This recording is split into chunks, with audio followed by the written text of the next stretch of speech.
Hey everybody, so my name is Pretty and I am the Dominican Voodoo Spiritualist and welcome to my YouTube page known as the Dominican Voodoo Spiritualist. So here I am everybody. So I know it's been a long time and you guys see I'm doing my signature eye widening. I do this because I notice how my eyes are, but now they look a lot better. So boom, here I am. But hey, so today I'm going to be talking about ancestry and how it relates to the African traditional religions.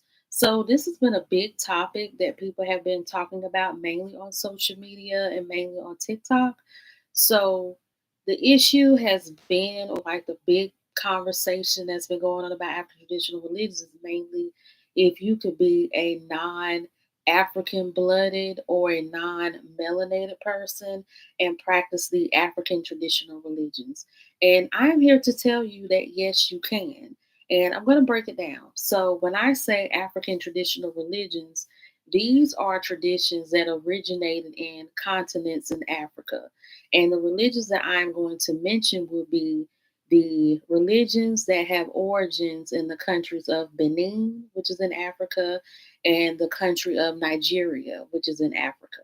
So the main religions that have talked about this, topic, or they've talked about, the controversies of this topic have been Santeria, Haitian Voodoo, and Palamayombe, and I want to say the 21 divisions as far as Dominican Voodoo as well because a lot of people have been saying, oh, you can't be white and practice Santeria, oh, you can't be Asian and practice Santeria, or you can't be African American and practice the 21 divisions, or you can't be African American and practice Haitian voodoo, or you can't be white and practice Haitian voodoo, so on and so forth. But I want to break it down. So,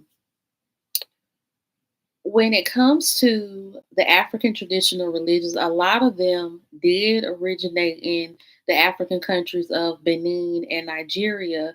But the reason why people who are not 100% African or 100% black or 100% melanated, when I say melanated, some type of admixture with African blood, is because the African traditional religions were brought over to the New World, which will be mainland Mexico, Central America, the Caribbean, and South America. And we all know that those countries are not 100% African.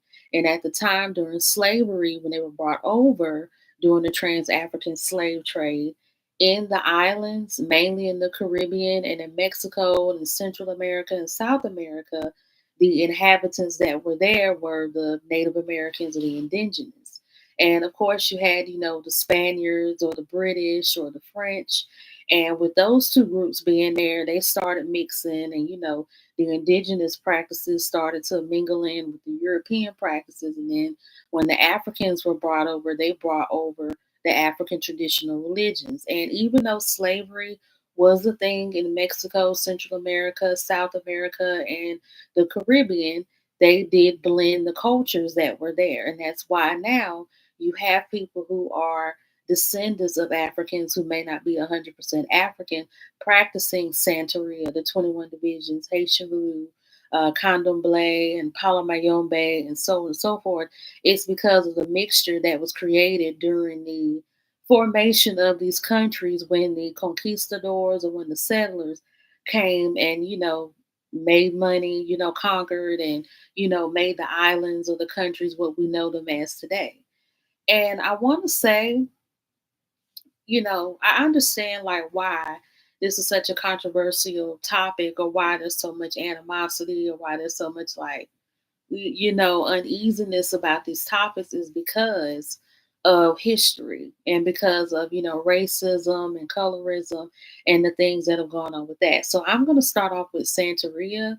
So Santeria is an Afro-Cuban religion, which means that it was created by the black slaves in Cuba. So Santeria pretty much comes from the religion known as Ifa. Ifa comes from the Yoruba tribe in Nigeria. So they brought over Ifa. So Yoruba Nigerian slaves brought over Ifa. And when they brought over Ifa to Cuba, they were allowed to practice Ifa for so long.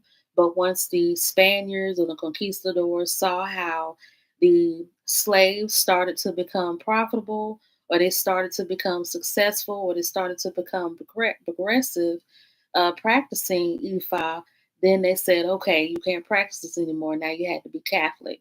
And the slaves got smart and they hid the Orishas behind the Catholic saints, which is why you see Saint Barbara representing Shango, Our Lady of Charity, who's the patron saint of Cuba, representing Oshun.